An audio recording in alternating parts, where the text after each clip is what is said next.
এই ভিডিওটা দেখে আপনি হাসতে হাসতে কেঁদে দিবেন। তাহলে ভিডিওটা শুনুন। কঠিন হাসরের দিনে আল্লাহ দুইজন বান্দাকে বলে, হে বান্দারা তোমরা জাহান্নামে যাও। তখন একজন দূরে জাহান্নামে চলে যাবে, আরেকজন কতটুক যায় আবার পিছন দিকে তাকিয়ে থাকে, আবার কতটুক যায় গার ফিরিয়ে ফিরিয়ে দেখে।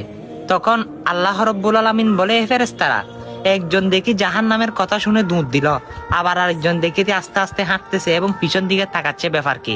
তাদের দুজনকে আবার ডেকে নিয়ে আসো। তখন ফেরেশতারা নিয়ে আসলো তাদেরকে ডেকে। তখন একজনকে জিজ্ঞাসা করলো, হে তুমি জাহান্নাম কি চিনো না? জাহান্নামের কথা শোনা মাত্র তুমি দৌড়িয়ে যে জাহান্নামে চলে যাচ্ছ।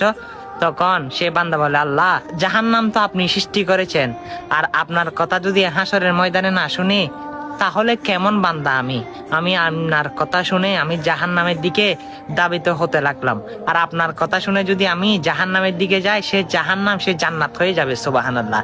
তখন হজ্জনকে জিজ্ঞাসা করে, কিরে তুমি পিছনে তাকিয়ে কি কি দেখতেছো? তখন আল্লাহ রাব্বুল আলামিন কি বলে, আল্লাহ আপনি নাকি অনেক দয়াবান, দেখতেছি আপনার দয়ার সাগর কেমন, আমাকে ডাক দেন কিনা, দেখতেছি আপনি ডাক দিয়েছেন। তখন আমার আল্লাহর বলে, হে বান্দা তোমাদের ভালোবাসা দেখে আমি শিখত, যাও তোমাদের জন্য ওয়াদাহুলে জান্নাতি, যাও তোমরা জান্নাতে প্রবেশ করো। সুবহানাল্লাহ।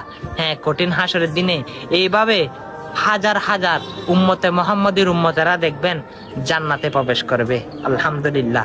অবশ্যই আঙ্গুলে ব্যথা না হলে ভিডিওটা শেয়ার করতে পারেন, হয়তো অনেক মানুষ তাদের ঈমানকে তাজা করতে পারবে, শক্তিশালী করতে পারবে শুধু আপনার কারণে।